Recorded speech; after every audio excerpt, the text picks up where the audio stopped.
The Franklin County village of Heath wants to take steps to save lives in town. 22 News reporter Cy Becker found out the town is asking the Red Cross to help acquire more smoke detectors for its elderly.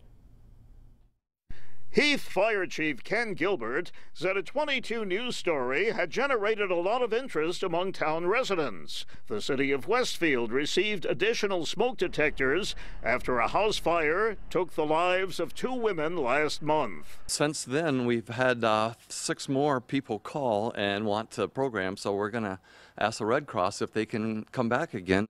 Western Massachusetts Red Cross Chapter Executive Director Jen Garuti said Wednesday afternoon the Red Cross will provide the town of Heath with all the smoke detectors they'll need.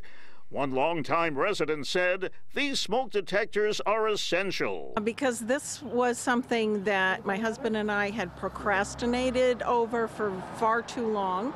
And when one of the firemen handed me a flyer saying they were doing this in conjunction with the Red Cross and that there was no charge, they would just come to our house, do the installation and everything, provide the smoke detectors, it was like we have no excuse any longer. Chief Gilbert said in his town of 730 residents, they need smoke detectors. 60% of homeowners are senior citizens, and there are many miles between homes, and in some parts of the rural town, they have no fire hydrants.